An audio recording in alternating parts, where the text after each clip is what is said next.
It's time for ROTD Weekend. It is Memorial Day, a long weekend, and I gloriously don't have any plans.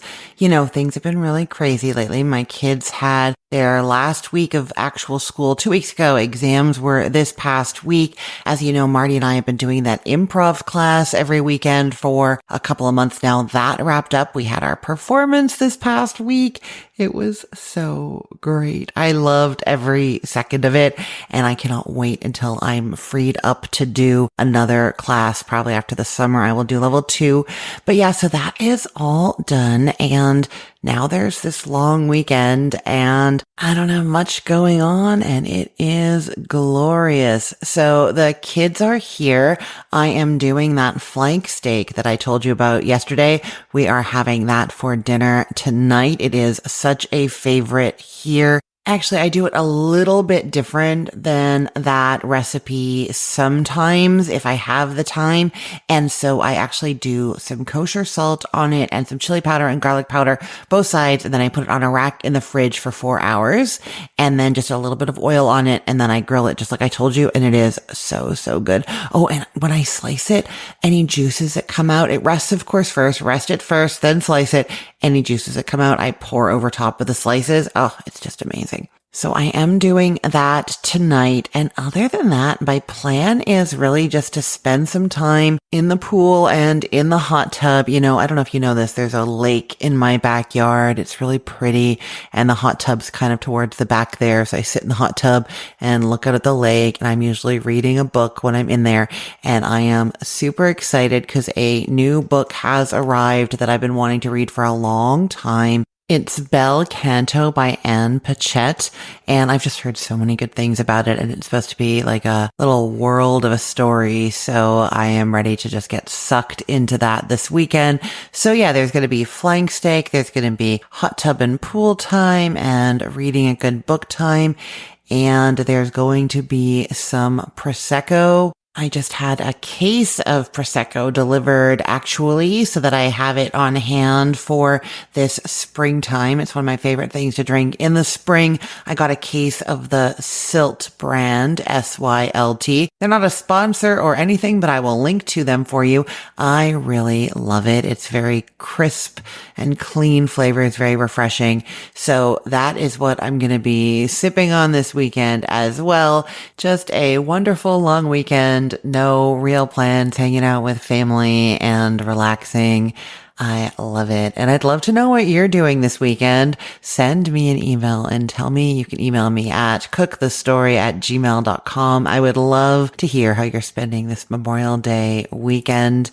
And I will say, if you are looking for other wine suggestions for this time of year, I am playing a conversation from a while ago between me and Jane Norrington. You know Jane from Instagram. She is See Jane Drink Wine. She's also at seejanedrinkwine.com. And she is my resident wine expert, or one of them. She's one of the people that I turn to when I want wine pairing suggestions, and she's telling us about her favorite wine and cheese pairings for spring. So if you're looking for an idea for this weekend or for the weeks ahead, you need to listen to my conversation with Jane Norrington.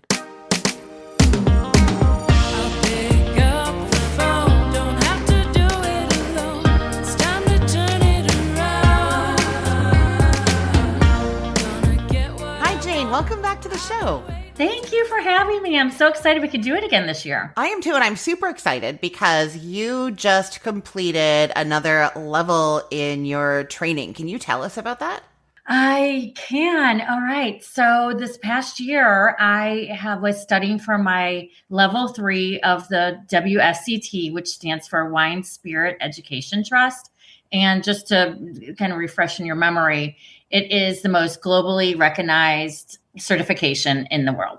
Level 3. So when we go to like a nice restaurant and there's a sommelier there, what level do they usually have? Or do they even need to have a level? Like, where are you in this category of places? Yeah. So that most sommeliers at restaurants are follow the path of the court of master sommelier, and those are usually level 2 to level 3. So they focus a lot more on service, and I focus a lot more on the technical side of winemaking and understanding style and value in the wines. And so that's what I know one of the many, many things that you do, the hats you wear, is you help people who are trying to buy wine for like collections and things like that, right? So does that really help in that area?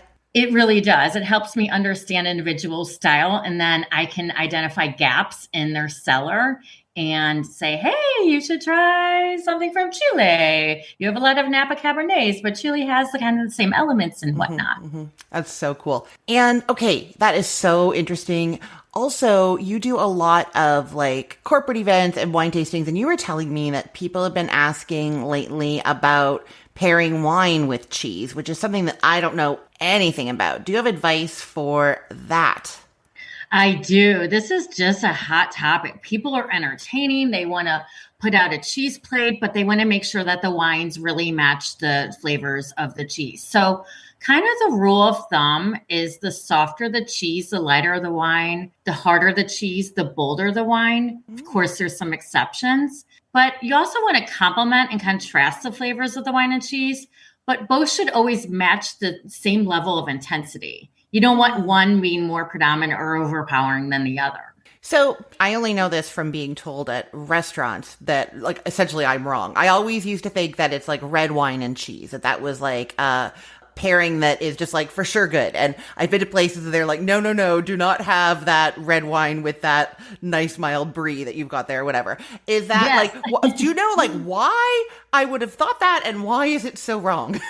Right. Yeah, I don't know where that came from, but there are pretty specifics. But, everyone's palate is different. So you should experiment and see what you like personally. Wine and cheese are all subjective. So you can throw it together and it could be good for one person, but not the other. Oh. You mentioned brie. So I love brie with sparkling wine, Pinot Grigio, Riesling, anything that has high acidity and some fresh fruits, nothing with any oak. But that acidity and in the creaminess of the cheese really work together. So acidity in the wine, creaminess in the cheese really work together because it brings out the fruit in the wine. You said sparkling wine at first in that list, and I have always loved sparkling wines with like fatty things. Like actually, this is an ongoing conversation I have with another wine expert friend of mine about like potato chips and sparkling wine and the fattiness there. Is it the same thing here? Is it the fat that's working well with the sparkling wine, or is it more the acidity and the lightness? It's the fat and the salt. So nice. So why do those go so well together? Why do fat and salt work so well with that kind of wine? Because the salt kind of tames down that acidity, but it brings out the fresh fruit flavors in the wine. Oh, interesting. Okay. So we're talking, it's springtime. And so I'm thinking like light, fresh, enjoy the summer kinds of wines. Do you have ideas for wines and cheeses that would be like just perfect for sitting outside on a patio, like that kind of thing? Where would we go? Yes. So goat cheese, which I'm a huge fan of, and Sauvignon Blanc are a match made in heaven. It is a very regional gem for the Loire Valley. So if you go there, they make these grilled goat cheese fritters and they always pair it with Sancerre. And it is just like, oh my gosh, chef's kiss, right? Yeah. So both of those are kind of tangy wine and cheese. And so that's what makes them really happy together. Oh, that's interesting. So, okay, with wine, sometimes it's like similar to similar, and sometimes you want to do like a contrast.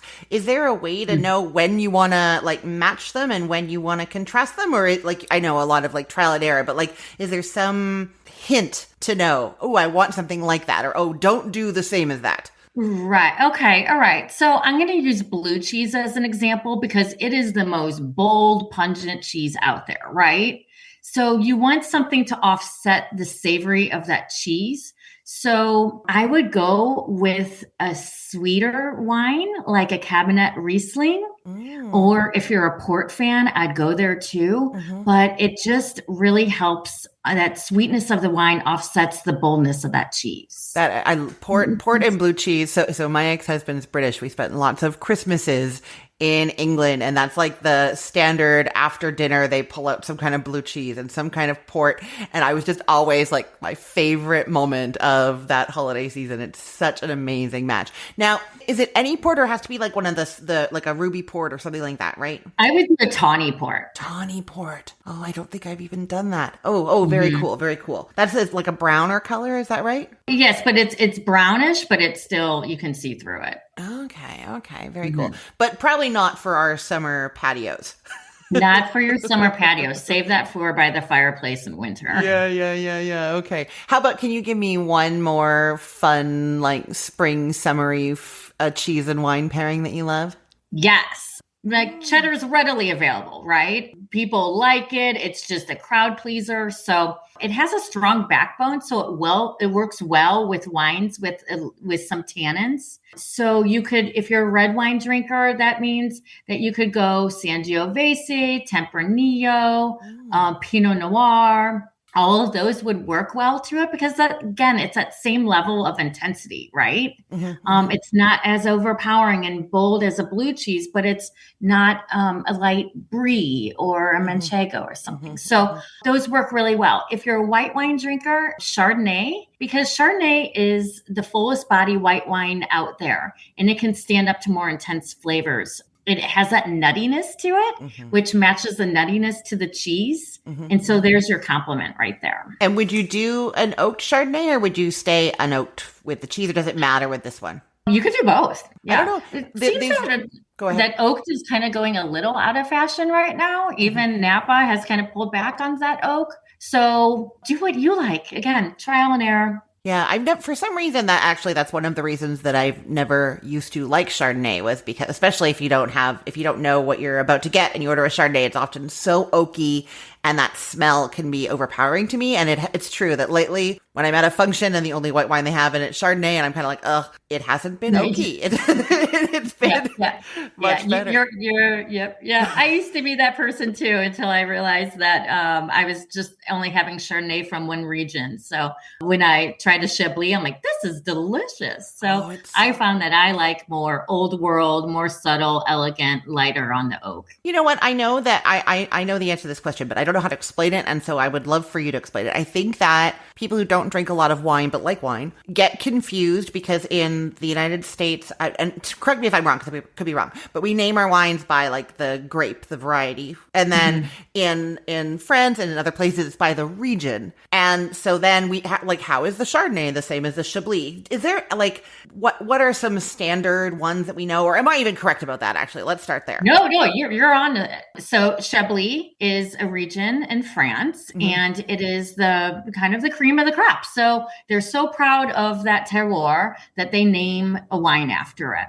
Same with a great example that everyone can relate to is champagne. So champagne's a sparkling wine, but not all sparkling wines are champagne. So they're particularly proud of that region. It's the best, the kind of slope and aspect and amount of sunlight and whatnot, soil. And so they're going to name a region after it. Chianti is another one out of Italy. Sancerre, I mentioned Sancerre with the goat cheese earlier. That's a Sauvignon Blanc. And so the regions have like requirements, right? So like when you say, oh, if you like Chardonnay, try a Chablis, that's the region, but that region has some kind of rules that the grapes are going to be a certain percentage of that variety. Like you're not going to get something from a Chablis region that says Chablis that's actually a Sauvignon Blanc grape, right? Right. Yeah. Chablis will always be Chardonnay. 100%?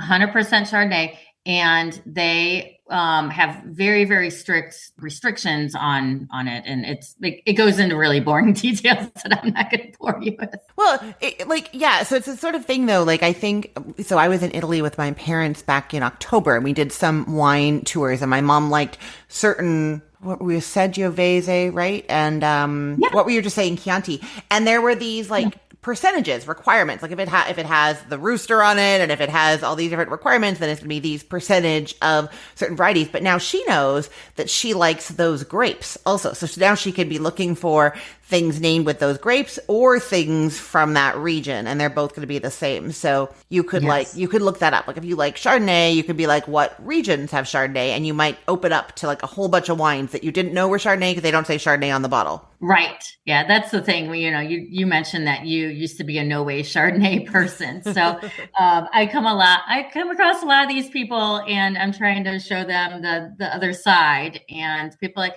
no, but I love champagne. I was like, yeah, most champagne is Chardonnay. So interesting. Yep. Yeah, it's just not done in that heavy oak style where you get that like buddy oaky. Yeah. So Jane, have you brought a surprise recipe for me today? I did. So surprise recipe, of course, me being the wine person, involves wine. Oh, yay. Oh, wow. Great. Yes.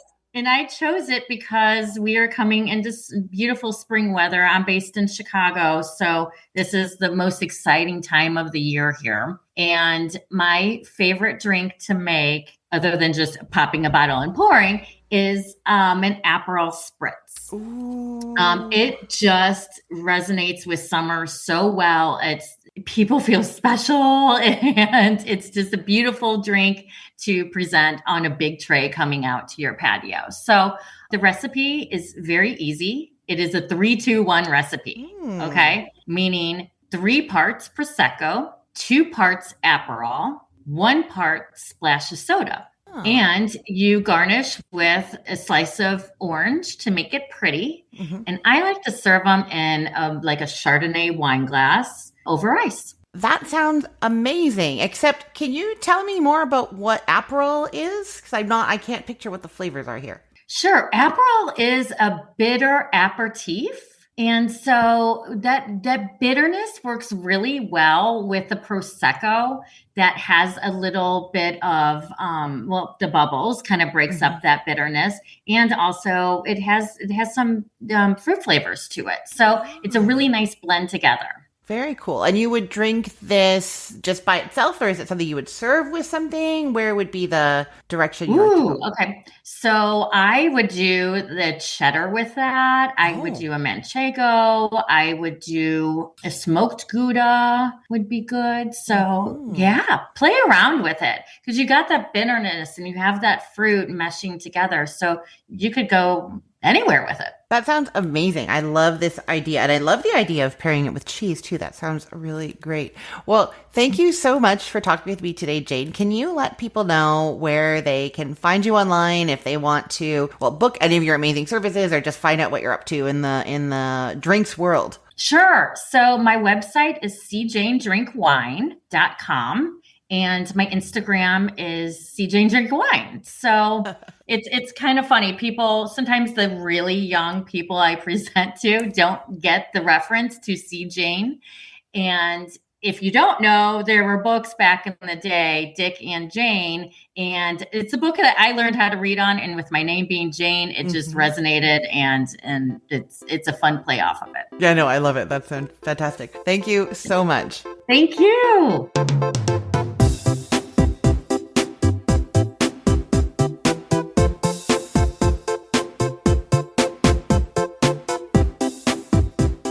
And of course, Jane brought that Aperol Spritz. I love it. And I have that case of Prosecco. I need to get myself a bottle of Aperol, and I am good to go. If you have not tried this before, you have got to. It just tastes like summer. It's a wonderful drink to have this weekend or anytime in the months ahead. Thank you, Jane. You guys go make sure you check Jane out on Instagram. See Jane Drink Wine. Okay, so what is happening in my kitchen in this shorter week? Not a ton. I am retesting an old recipe for air fryer chicken parmesan, and I suspect, so what I want to do is try different ways of layering the chicken with the breadcrumbs, the cheese, and the sauce so that the breadcrumbs end up crispy and the cheese is melted, and I don't want to have to bread the chicken first. It's a quick air fryer, put the chicken chicken in the air fryer with some stuff on top kind of thing. And I just want to get that perfected. So the recipe that I originally had for this had you toast the breadcrumbs first, put them on the chicken, and then the tomato sauce and cheese on top.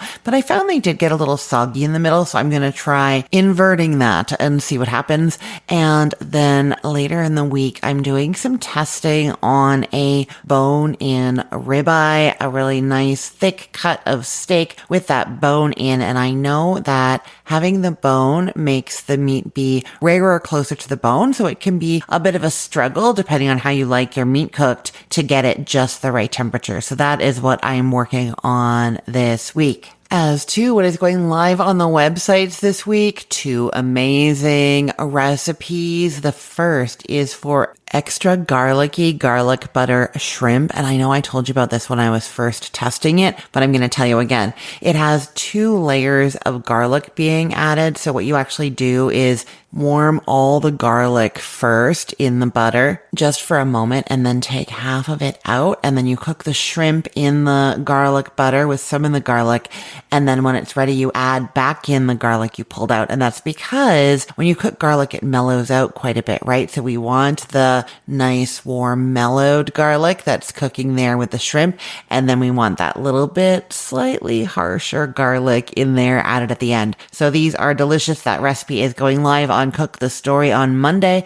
And then on the Cookful is the recipe for avocado toast seasoning that I've been telling you about. This is just a mixture that you mix up and then keep in your pantry. And anytime you're having avocado toast, you can sprinkle it into the avocado and mash it up, or sprinkle it on top of the slices of avocado. And it just pairs so well with avocado. Delicious. It's got, of course, some salt in it, garlic powder, onion powder.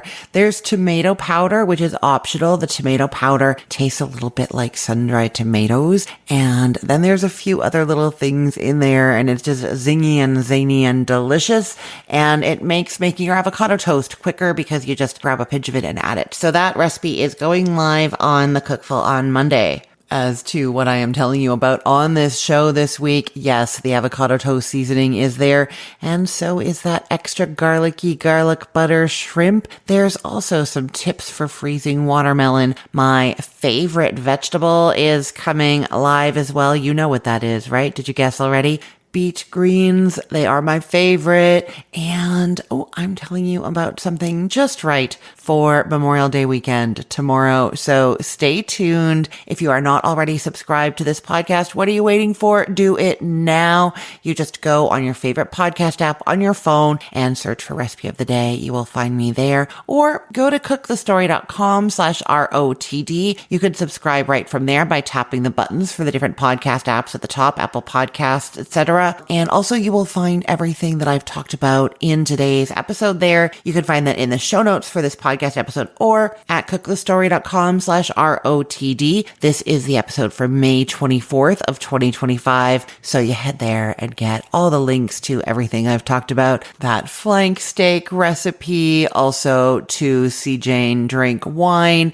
and to the Silt prosecco that I've ordered. All those links are there for you. I want to say thank you to Jane Norrington for being a great guest on this show, and a big thank you to you for listening. I am Christine Pittman from cookthestory.com, thecookful.com, the all-new chicken cookbook, and from this podcast, Recipe of the Day. I hope you have a great long weekend. Let's get cooking.